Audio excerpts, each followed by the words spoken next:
Well, welcome everybody. Nice to see you. With non-duality, it seems like I can waffle on all kinds of different kinds of shit, but really there's only one thing that's been suggested, and that is that there's not you and everything else. There's not me and everything that's not me.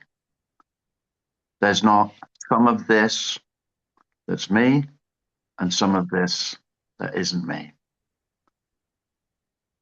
Now, if that isn't simple, I don't know what is.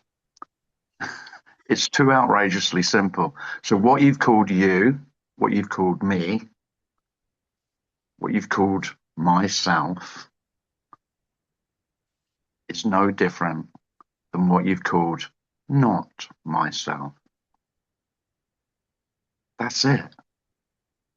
For fuck's sake. What is there ever to discuss? What are we even talking about? Now here's the thing. You start talking about it, and the more you talk about it, the more obvious it is that there's nothing to talk about. We're not talking about anything else. We're talking about this, not something else. Nothing else. Nothing else. It's, I mean, it's a joke. And yet it's not a joke. The joke is that 99.9% of human beings are walking around under the complete delusion that there are two separate thises. One that's mine, and then all the rest of the shit. So some of this shit is mine, but some of it's yours. So you better fucking own up to that as well, you know. Take responsibility for your own shit. And then some of it is America's, some of it's Iran's, and some of it's, I don't know, Keir Starmer's. It's just this ridiculous separation in what seems to be happening between what's my responsibility and what isn't. What's mine, what's not mine. So the ridiculously obvious is that this was never separate. This is not separate. There is not a me this and a not me this. That's it. Just this. Only this.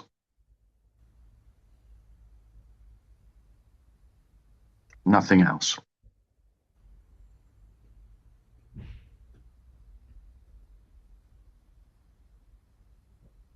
And it's not even a revelation. It's not, nothing is revealed in this, because this is all there ever is.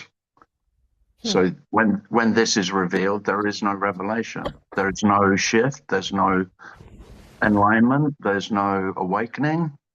You don't awaken to this. There's no one to awaken. There's no one asleep and there's no one awake. This seeming awakeness is all there is. This seeming aliveness is all there is.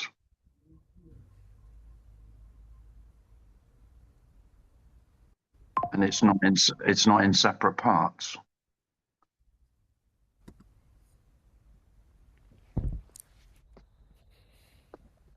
And the obviousness that it's not in parts doesn't mean you can't still separate things out.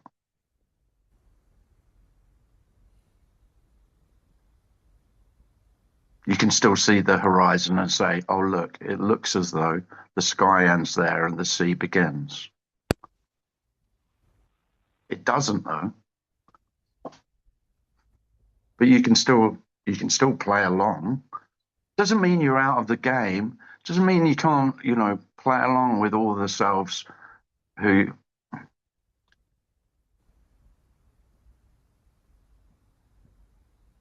I mean, it's not a game to them, but you can still play along. And when life is whole, when there is only life, and even death isn't separate from life, there is nothing separate at all.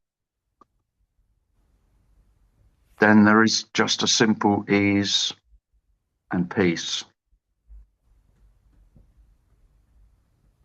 Doubtless that it couldn't be otherwise. Life, doubtless that it couldn't be otherwise, is just the same as when there is a conviction that it could be otherwise. But without the conviction. Without the arguing, without the insistence that why can't it be otherwise? Why can't I have my own way? Why can't I get what I want? Why can't life be the way I've imagined it could be? Well, life can be the way you imagine it to be. That's what imagination is, imagining that it's different than the way it appears. That appears.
I was chatting with a friend today, and she said,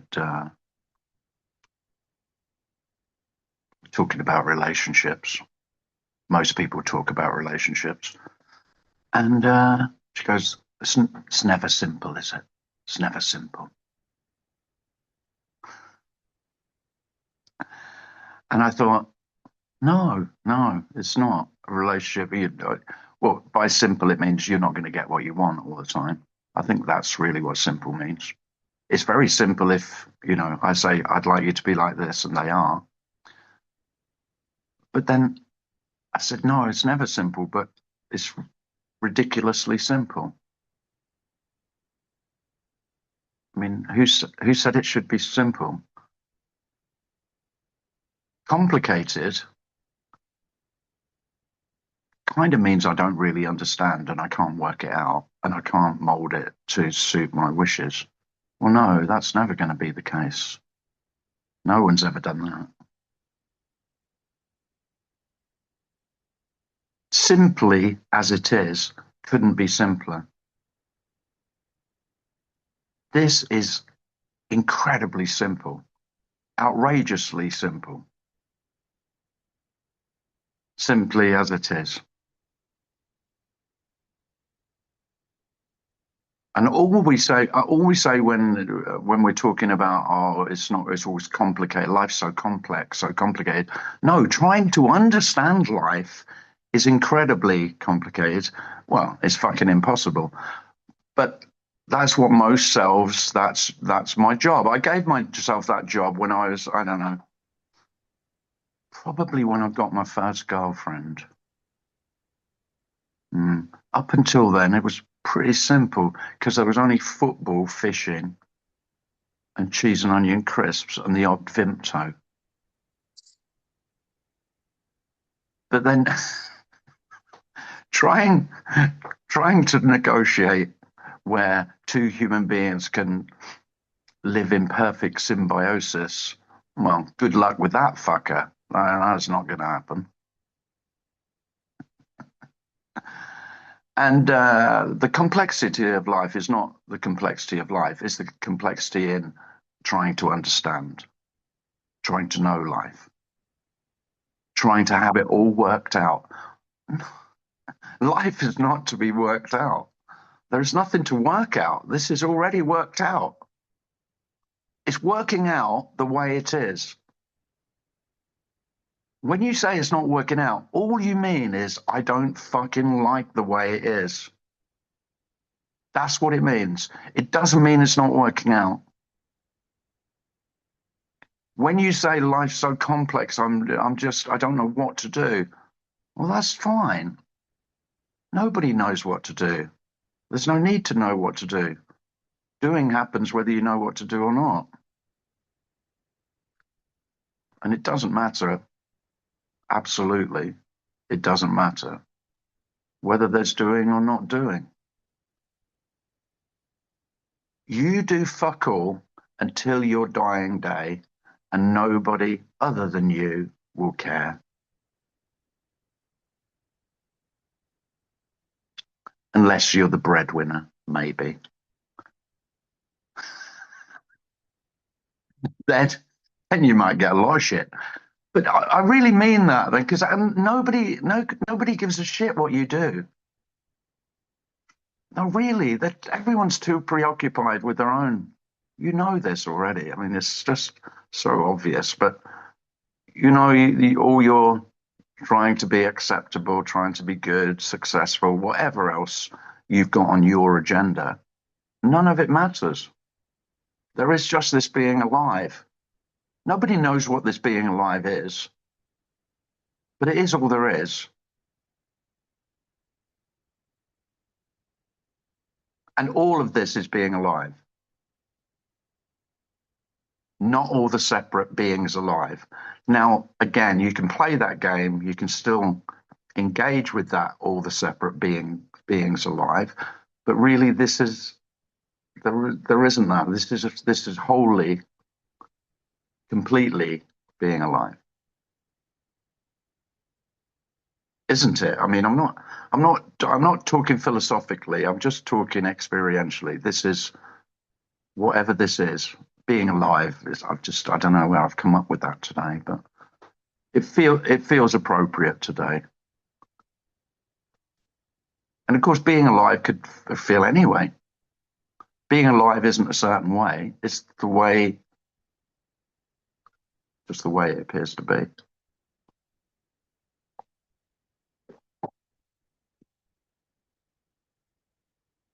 So if I talk about liberation, I'm just simply suggesting that there isn't any possibility of achievement. Spiritual. I mean, there is material achievement. Yeah, you can get a new car. I don't mean that kind of achievement. I mean in terms of existential, spiritual achievement. I read loads of shit, and you have as well, I'm sure, about your purpose. You know, your purpose isn't to get a new car or a better job or a bigger house. Your purpose is to become self-realized. Fuck off. There is no self to be realized, and there is no self to realize that self. This is, regardless of any delusional idea of realization or not. Now, I don't know that. I just don't doubt it. There's a lot more people will tell you that there is something called enlightenment, awakening, self-realization, whatever other fantasy there is of what, some spiritual hierarchy where where you could achieve your life's purpose. And I know purposelessness, or the absence of purpose and meaning to life, to most souls feels nihilistic, feels dreadfully negative and hopeless. It's really not. It is the liberation. The liberation, not for you, but for life, to just be alive. There isn't anything else. And that there is no achievement in that because it's already the case.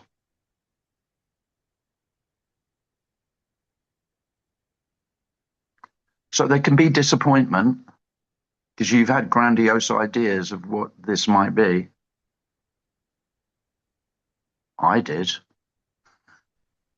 And most people I've ever spoken to, they, you know, we all fantasized about whoever we listen to. I mean, you may fantasize about what it's like for me. I assure you, it isn't spectacular. You think your life's mundane?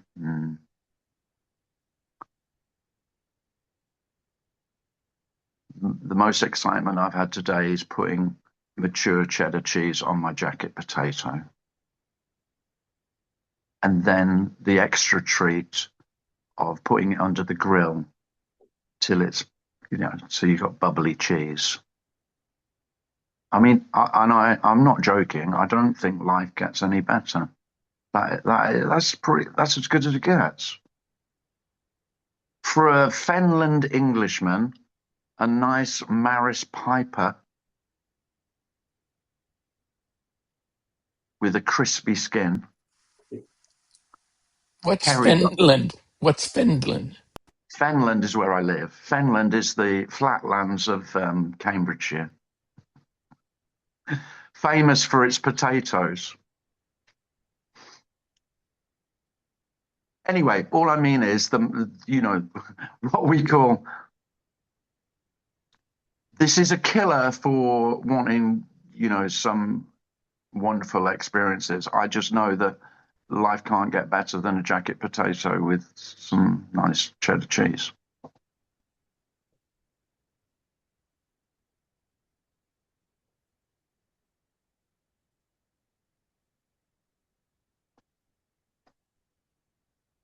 It probably could, but you get the gist of what I'm on about. The the miraculous or the extraordinary loses its luster. That's for sure.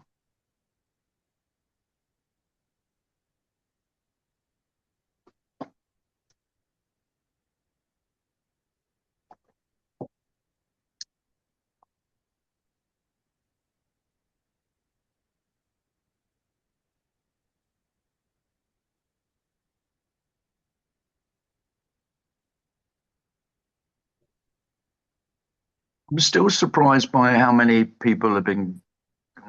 I'd include me in this when I was still going to a lot of meetings. That go to lots of non-duality speakers and lots of meetings, and they've heard so many times that this is it and there is nothing else. There's nothing other than this. And I know full well that they're not having it. When I talk to them, it's so obvious that, yeah, I kind of kid myself that this is it, but it can't be because it's not very good. It's not meeting my expectations. No, this is it. The not meeting your expectations, that is it. That's it. You and your expectations are the very, I mean, I wouldn't say veil, or I wouldn't say, yeah, I might say veil. Sort of like handicap. Like they handicap horses, they put extra weight on them. Well, that's what your expectations are. They're a handicap so that you can't just run free, weighed down by expectation. I'm not saying you could do anything about it, but I think the point I was trying to make is you will never accept that this is it. Self will never accept that this is it. So you just need to accept that you will not accept ever that this is it. Self can't do that. The only time self does that is in those extraordinary moments, you know, I don't know, falling in love. I just have to say some of mine. Falling in love, scoring a hat trick at football.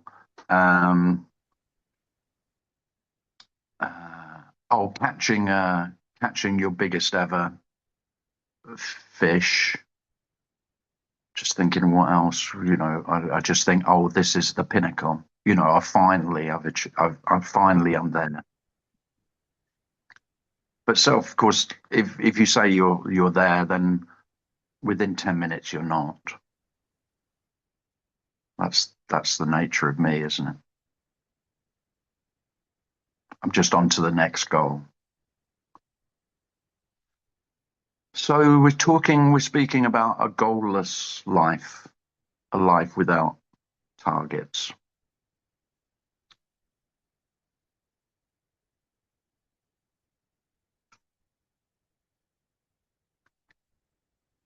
So we may be talking about a much more indolent, lethargic life. We might be talking about a much less motivated life. Not necessarily, but we could be. Because most of my motivation came from me and my need to be seen as successful. And without that, the lack of motivation can feel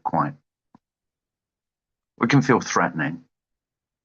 You know, I'll never get anything done. But then there might be a reply of, so what?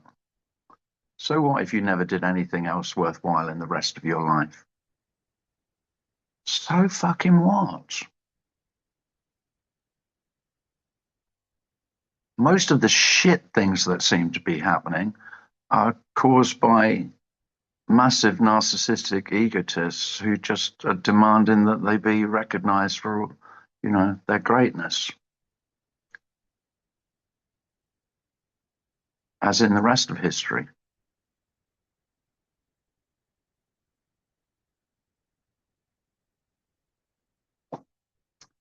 I don't mean that you have to recognize your own ordinariness. You don't have either.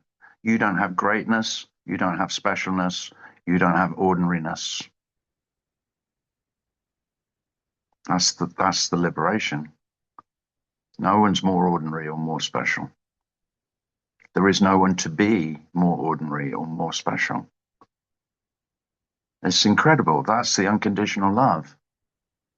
The absolute equality of human beings just being the human being that they are being. Again, it's so outrageously obvious and smack in your face. There's only you make someone special. They're not special. The others saying someone is special is the only specialness. And there's nothing wrong with that. It's beautiful, really.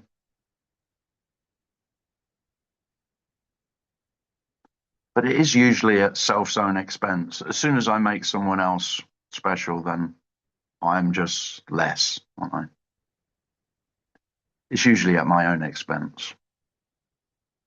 If only I was more like my hero.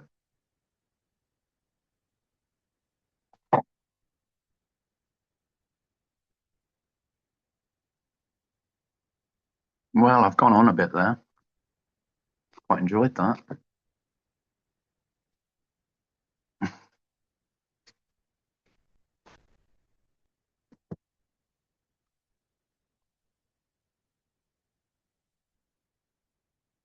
If anybody's got any questions or you want to share something, just put your hand up. Just press the hand button.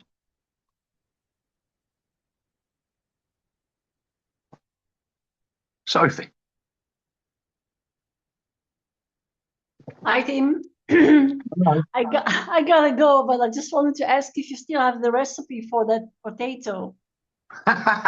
Do you know? Okay. Sounds very liberating one. So the liberated potato, yeah, okay. This is the recipe for liberation. You take it is all about the quality of the potato. So the two I use are Maris Piper and Cara. I am a connoisseur of potatoes. You do it 5 minutes in the microwave, full power, because then it only takes half an hour in the oven. You want the oven 180 to 200 and cook it for half an hour till the skin's crispy. Then you need good quality butter, an excessive amount of good quality butter. Cut it in half, score it all, let all the butter melt into it, and then mash it with a fork till it's all fluffy and buttery. Then you grate the cheddar cheese on the top. Put them on a baking tray. Put the cheddar on top of each half into the oven. And again, you only need 10 minutes, but you want it sort of just so it browns and bubbles. And if you have one of those, you might need more than one. I don't know. Then I guarantee liberation. That sounds very easy. That's an easy one. It's the easiest food. Oh, sorry, I should have said while you're mashing it with the butter, I mean, it's salt and pepper to taste. Now, I've got a thing. Here's the other. This is. Oh, I nearly missed it out because you wouldn't have been liberated if you didn't add white pepper. Oh, that's it. That's it. That's the ingredient. No, sorry, I nearly left the secret out. But yeah, not black pepper. Too harsh for the potato. You know, really fine ground white pepper. I'm gonna do it. Much love. I gotta go. Big kiss. Ciao, ciao. Yeah. Finally, he's given us something solid to work with. Work with the potatoes. What kind of potatoes were they? Maris Piper.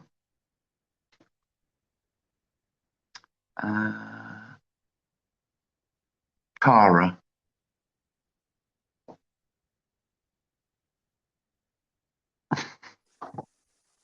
I know potato, the names of potatoes because my dad used to grow potatoes. He was a small holding farmer. I spent hours picking potatoes as a boy. It was torture. Slave labor. I remember I accused my dad once of slavery because he said, "Well, no, you have to do this." And I said, I think I said it was like being like a Victorian chimney sweep. I was made forced labor, child labor. I was going to take him to the Court of Human Rights. Isn't that why people have children? No, they Lance, did. yeah. In the countryside, oh, definitely. When I was in the 70s, still 60s and 70s, parents literally had big families so that they could work in the field. Yeah. Lance has his hand up. Sorry, Lance. I've gone off topic a bit. So the way you framed cooking can you hear me? Are we going on? Are we continuing on the potato theme? Yes. Brilliant. Carry on. So the way you described earlier, like how ordinary your day is, it sounded really, really mundane and like carrying water. But then the way you described everything about the potatoes was like the opposite of ordinary. Right. Okay. Yeah. Was there some confusion there? No, no. Well, it's not confusing. Again, everything is paradoxical. So the most mundane things, the joy in the mundane is because we take it as, oh, it's of no significance, it's of no relevance, it's not advancing me in any way. That's what self says. Self says, this is not improving my life, my lot, my well-being, my standing in the community. This is not making me a more successful self. And so it goes, well, it's fucking waste of time. So let's just get. I know loads of people who treat eating as though it's a chore. And I go, you poor wretches. Is there anything more wretched than that? I mean, after sex, food is the best. And I say after sex, obviously, only good sex. Shit sex, food, I mean, a bag of crisps is better than shit sex. But food is, I mean, it's so underrated as joy. I mean, there isn't a purpose to life, but if I was going to give life a purpose, I would say joy. And simple joy of being alive. And there is nothing more joyous than not. Here's the other thing.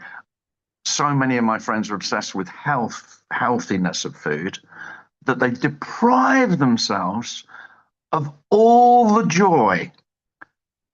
For example, the Kerrygold butter that I've just been describing.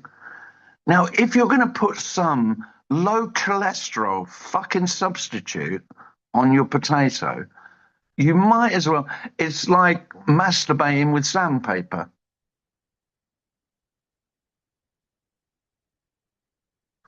Sorry, Ileana. Yeah, that was too much. I agree. Ileana shook her head. She's shaking her head, and I'm going, yeah, it's too far. Although I can see Freddie goes, yeah, I've tried that as shit.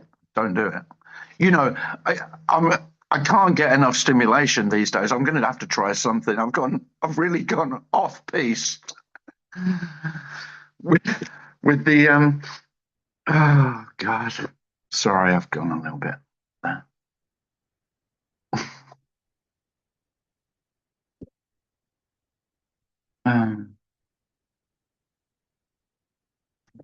Yeah, simple pleasure. But yeah, that's interesting what Tom said, that it sounds contradictory, that it's mundane.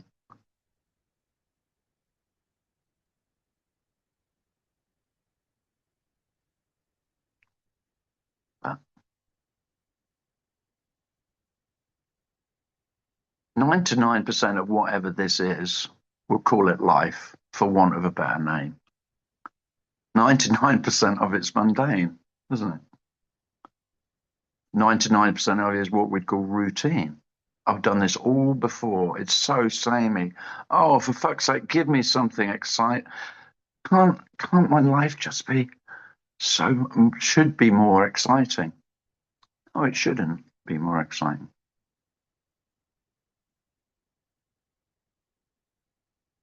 Just as it is.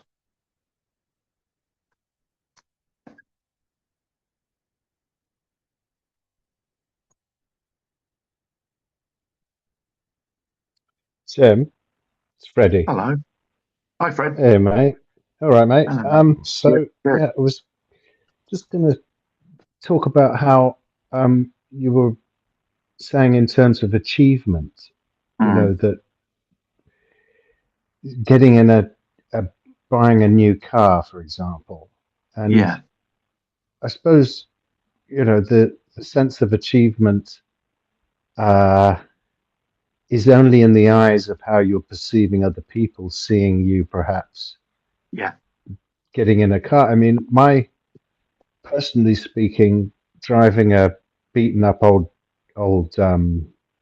they call it character. If a car has character, there's as much enjoyment in driving I don't know, a full pickup that was made in the 60s or something, that you have a sense of you're actually enjoying it more than you might enjoy a plush leather, you know, whatever. Oh, yeah. So it's yeah. funny how we achievement seems to be secondhand in the sense that it's being you're looking good in a sense. I feel as if that's part of being human in a way, you know, that you And I think it's so I mean, it's not, ego gets a bad rap.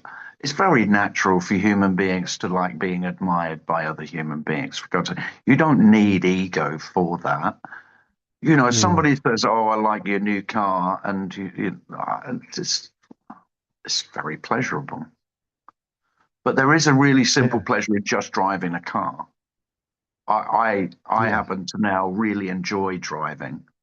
And interestingly, my brother's just arrived, and he was only saying the other day how he didn't used to enjoy driving because he was too much fear was involved, and then he's just allowed himself to enjoy it and really likes driving now. And again, it's no Mm. different to making a jacket potato or doing the washing up. Doing the washing up can be a joy. Yeah. I can, I know. I don't mean as joyous as other stuff. I don't mean that. There's still a scale, you know, delicious food and I don't know, yeah, seeing the sunset on Malibu Beach, slightly better than driving your pickup truck, but not necessarily, not massively so. Right. Well, But I I wouldn't suppose. want you to think as well that I'm speaking about not having any ego anymore, or what usually is referred to ego, which is, oh, I'd like to be seen as great in others' eyes. No, it's absolutely natural. The people you admire, the people you love, to get their approval is just that's so natural. That's not self. It's another thing that self says, oh, that's all about me, so I have to get rid of that. I go to non-duality. I can't, well, I'm doing something very wrong if I'm looking for compliments. No, Mm. everyone likes a compliment. Yeah. Unless it's a false compliment, you know. Yeah, and you can, yeah. Well, you even like that because you can really look down your nose at that, or the person who does that. Look how pathetic they are. So self likes that. Yeah. Thanks, Tim. Oh, thanks, Fred.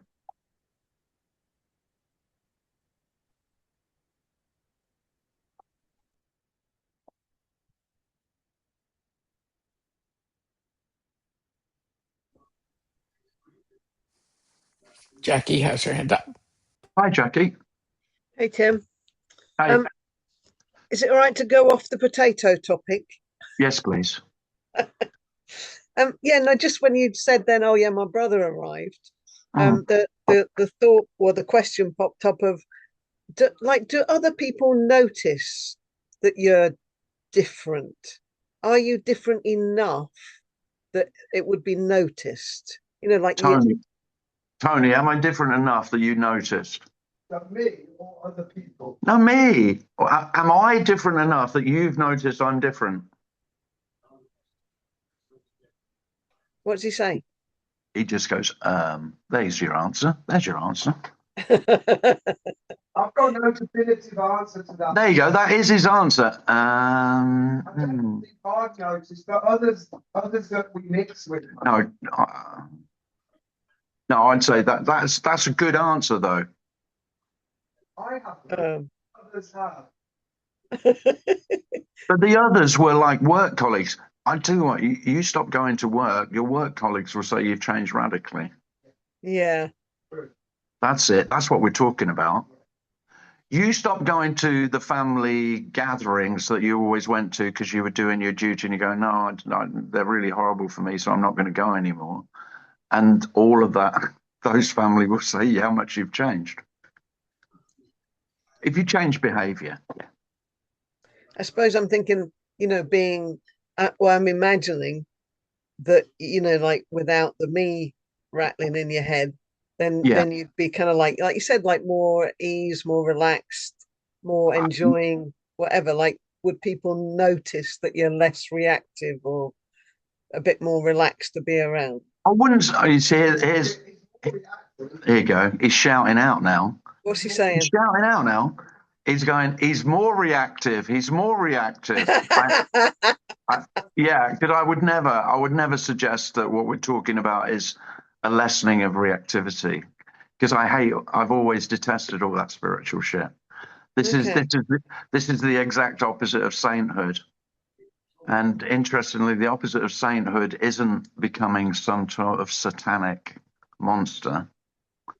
It's just becoming it's just being very human. It's not becoming. It's liberation for the reactivity. So, for example, you'd think, I mean, the typical awakened human being would be less reactive and more more calm, more, no. I like that. I'm much more likely to say fuck off than I was. Because I'm not as worried about being nice. That's the big one of the biggest differences. I was brought up to be a good boy and be nice, be kind, to make sure don't upset people, really. And now I don't mind anywhere near as much upsetting someone. Now, I'm not saying I go out of my way, but it's not, there isn't the inhibition. You know, that's a very powerful self-inhibition that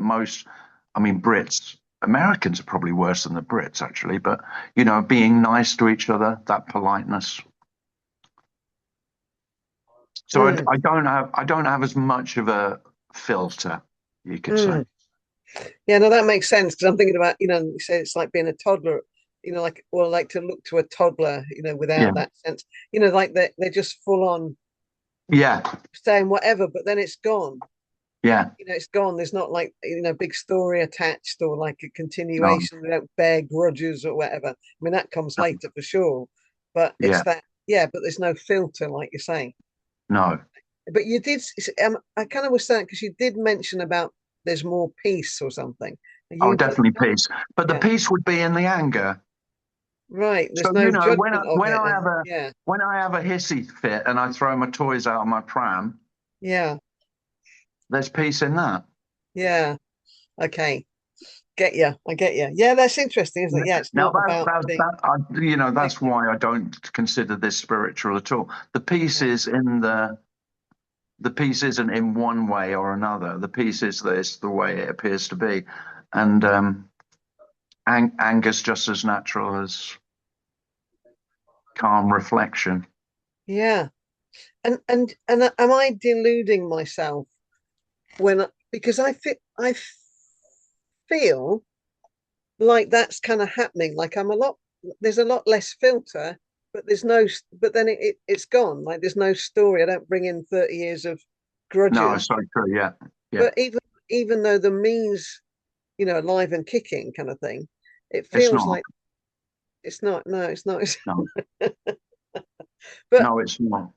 Okay.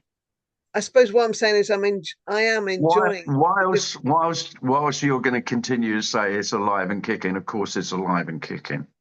Okay. Because that's all it is. A declaration. Well, it's like pre the declaration, but the declaration is coming from some kind of conviction that I'm not there yet. Yeah. Yeah, there's definitely that conviction. Yeah. That's where the declaration comes from. Oh no, but I'm well aware. So this has happened. Yeah, that's quite nice. I've got a little bit more, you know, I don't hang on to, I don't tell so many stories. But I know I'm still here. Yeah. That's definitely because, but it's because I like everything still looks solid. It still looks like it's. Oh no, it'll always look like that. What do you expect it to look like? I don't know. I'd see it as energy. Oh, fuck off. Or something. There'd be some kind of visual. Fuck off when you're seeing energy. I don't know. So it would all be right. Now, I do know I know some gifted human beings. I do. I know some wonderful human beings who are gifted, and they say to me, they see energy, and I go, that's. Yeah, that's but nice. like I'm not going to go around saying like there's just this. You know, well, like you might. Hey, Jackie. Well, I could say you don't want to bet on. You don't want to bet on that. No, I mean, I'd be happy to say it. I'd be very happy to pretend. But there's still, like my brain's still going around with, yeah, but what this and how and why. Jackie, Yes. you wouldn't be pretending, but you've still got the conviction that you would be pretending. You're not pretending. There is just this, isn't there? Isn't that's? I mean, Yes, what and else? that's kind of Tell me. obvious. No, well, just tell me what else there is, and I'll go, oh yeah, there's that as well. You got me there. Well, no, of course, that's what I mean. It's not. I'm not saying something mystical that you haven't got yet. That's the whole motivation to speak about this is I'm not. There's nothing mystical about what's being suggested. Yeah, but Tim, you still get people say, like, well, I was, I was wherever, and and I was there, and then the next moment I wasn't. Like there is something, not that something happens, but there is some absence. I don't feel like there's any absence here. No, well, there isn't an absence. So that's all good as well, Jackie. I'm giving you all the green lights here. I'm giving you 100% green lights. There's no one to be absence. There's no recognition of absence. No. What would you see? Yeah.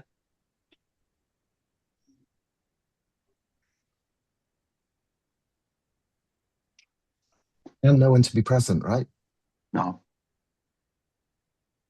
It's like, sorry, I was just jumping in because when you said, Jackie, there must be something different. I might say the only thing that's different is the conviction. There isn't the conviction. Yeah. I have no. There's no difference between presence and absence. Just telling stories that really aren't real. There's no one to be absent or present. And I mean, you just think how many people you know in spiritual circles, that's all they're ever fucking going on about. Drives me nuts.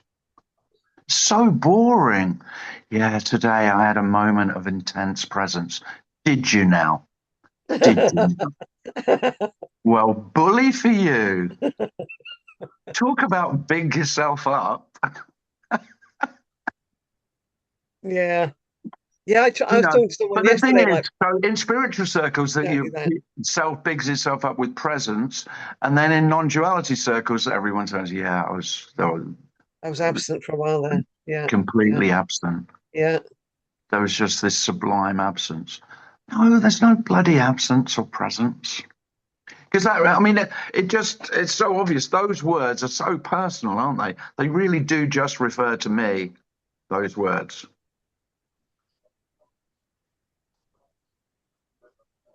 Someone to be present and someone to be absent.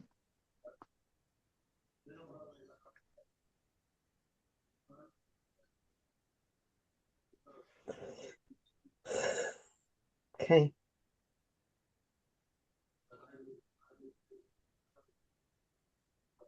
I'm not convinced, but there you go. I'm not trying to convince you. I still think that I'd notice.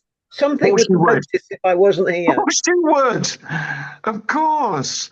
Of course I'd notice. I notice everything. I'd notice. I'd know if I wasn't here, for fuck's sake. What?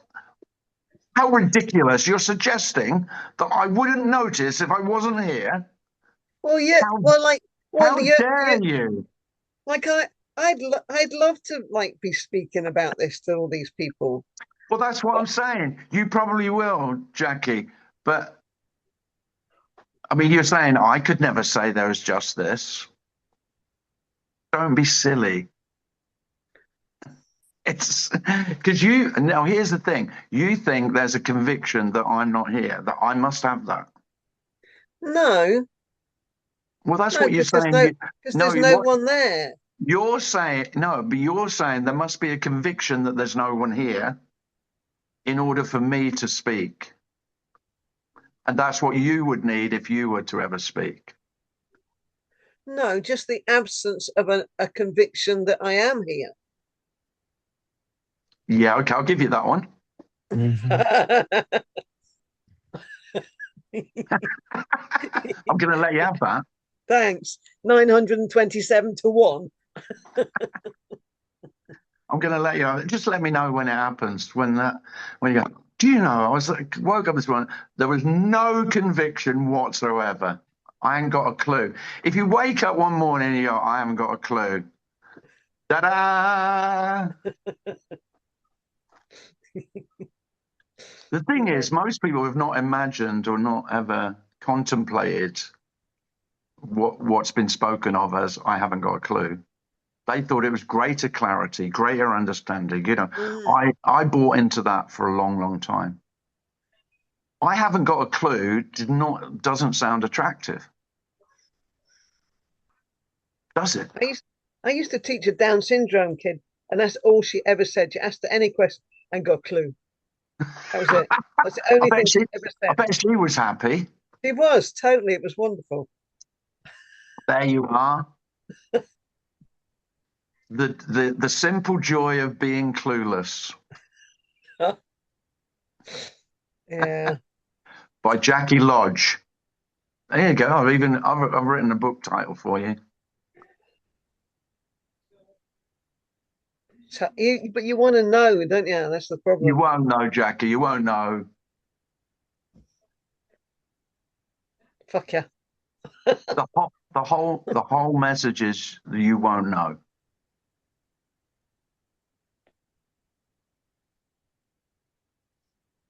And that will be immeasurably easier than the desperate need to know.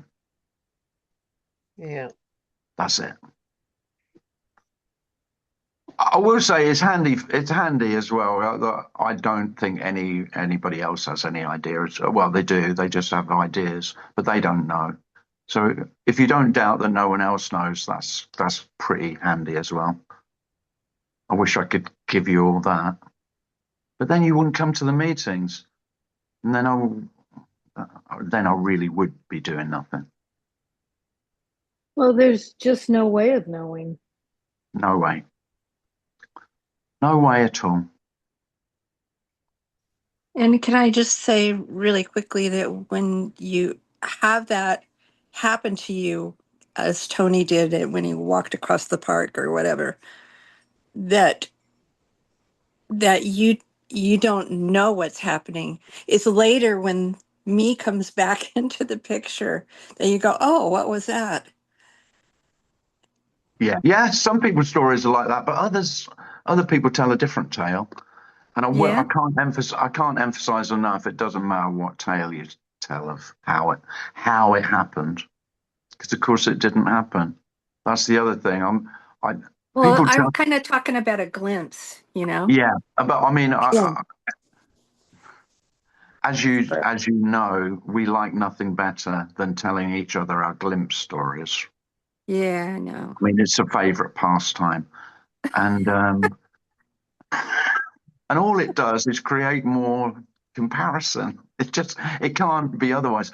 I wonder where that is on the scale of, good glimpses. What level of glimpse was that? Yeah. So it's nice when the stories, you can listen to the story as a beautiful story, and it's no more than that. So the glimpses are relegated to their rightful place of, beautiful story. Thank you, Tim. Oh, you're welcome. Anita.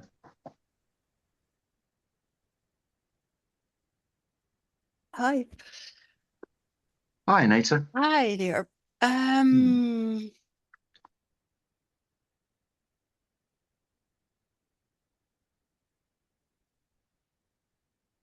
Yeah, in a way, I can't think now. The question was a little bit sometimes you say just something like just do whatever you like. Something like that. Yeah, I know you can't do that. But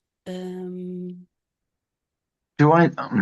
Yeah, if I say, it's not that I don't mean it in that way. But If I say that, I kind of apologize because, of course, if life is not going the way you like it, and someone says, "Well, just do the things you like," then you want to punch them in the face. I get that. So I don't mean it like that. But can you say more about the way you mean it?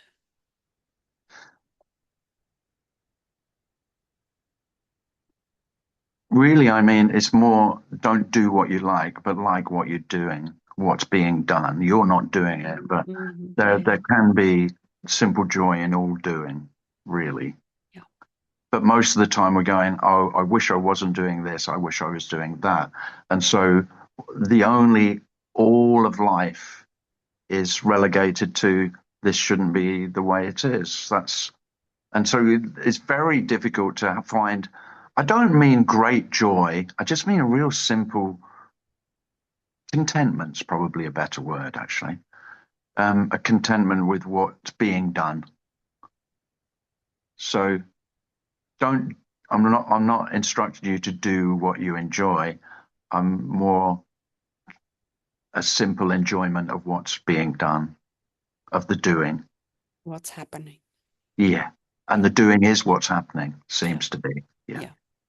Thank you. And that's what I mean so if there is washing dishes, I mean, I don't like to mention mindfulness. I probably should get struck off from radical non-duality completely for even saying the term. But that's what mindfulness is all about. But it's not about me being present. It's about, okay, this is what's happening. Because it is. That's all. Nothing else. Yes. No more than that. No more than, yes, this is what's happening. It's like saying a yes. It's just rather than most selves are constantly unconsciously saying no to what's happening. Mm-hmm. At least on some level, no, it shouldn't be this way. Well, this is okay, but that needs improving. So there's a no at least on some level. And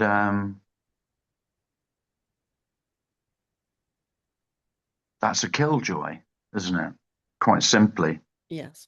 That just kills the simple joy of being.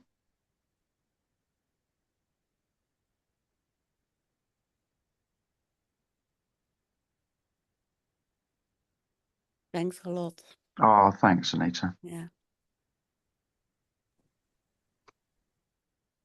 I was just thinking when you were talking about glimpses and, and everyone's got a story, but I wouldn't say there was any conviction of like absence. No, definitely not. No. And that's what I was waiting for. I was waiting. So this was my non-dual journey was I'm waiting until I know I'm not here. Now and don't get me wrong, for years I could see the nonsensical nature of that. I could see the cosmic joke of that. But that is what it felt like. That is what seemed to be happening. I was waiting until I knew this was the thing. I'll know when I'm not here. No, you won't. No, and it's not like the whole, I don't know how to say this, but it's not like the whole system of being a person, whatever that is, breaks down, falls apart. No. It's just the same. It's just the same. But again, this is not the same. Again, you read your hero's story of their awakening, and you go, "Oh, well, that's how it will be." No. It could be any way at all, because it's only a story. So, yeah. But the expectation is that something will be different. I will see something different. Something will change. Yeah. But why would anything change when already there isn't really someone there? Well, it's just, well, everything changes because there is only change. Well, yeah, but why would I think what I mean is the expectation of somehow I'm going to be different. Oh yeah. or I'm going to see something different, or everything's going to seem like one thing, or Mm. it does sort of subtly change things, but that sounds like then something's going to be different, but it Well, isn't. It isn't yeah, really. I know, but I can come out with the worst non-dual cliche of all. Yeah, but Nothing changes. Everything well, changes. yeah. So what's different? Oh, there's nothing. This perception is the same, emotions the same. Yeah, nothing changes. So what are you talking about? If nothing's changed, what on earth are you speaking about? Well, it's completely different. That's why. Yeah, because the conviction seems to make a difference. Well, the thing is, of course, this is brand new. So when I spoke to you, most of you are sitting there probably thinking, well, I came to the meeting last week and I heard what you had to say. You're saying the same shit, but today you mentioned jacket potatoes. That's the only difference. But no, that's not true. This is absolutely brand new. This has never happened before. This is fucking pristine. This is the very beginning. I mean, let's not beat about the bush how spectacularly incredible this is. No matter how you want to say it's just the same as it was last week, it's not. But you have to say you can't even really say it's always the beginning, because then it feels like there's an always to it. No, there's no always. No, exactly. I'd say maybe just say only. Yeah, only the beginning, and Which only the beginning. only the end. Only the beginning, which is the end. Only this. Yeah, only this. And the whole illusion is what's between the beginning and the end. This life that I call me, that I call mine. That's where I live, and that's the illusory. colourful story. You don't live there. Filling in all the The gaps. stories will remain. The stories don't go anywhere unless you have some brain disorder. But they're seen for what they are. They're stories. There is no continuity. The beginning of this meeting does not exist. Well, not until I put it on YouTube.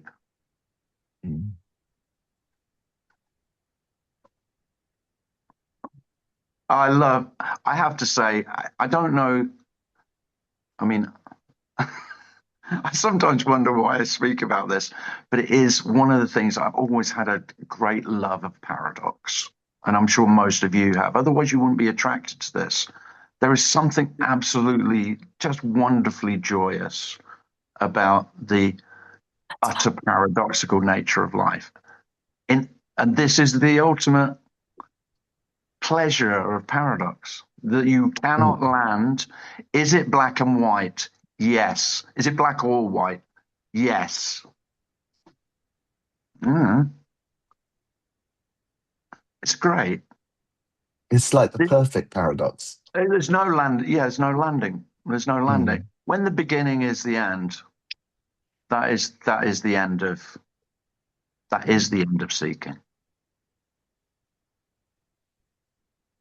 And this is the beginning, and this is the end. Yeah. But it's only the end of seeking. It's like it's almost that simple. Well, the end of seeking and what you called yourself is the same. Without that seeking energy, there's no sense of me about this.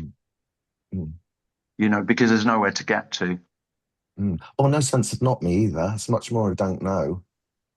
No idea.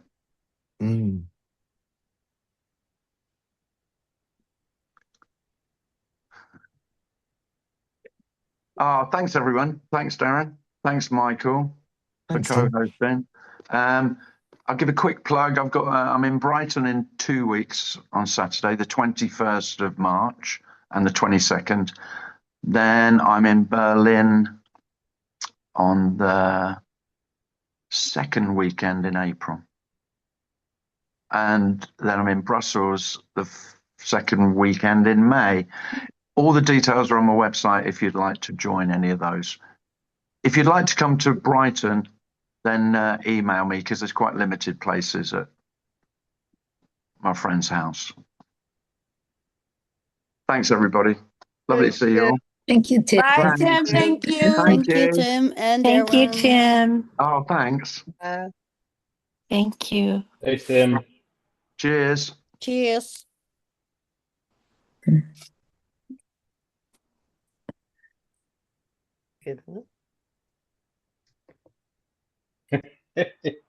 I love it. I love it. I can't even turn the thing on. So rubbish. Yeah, but.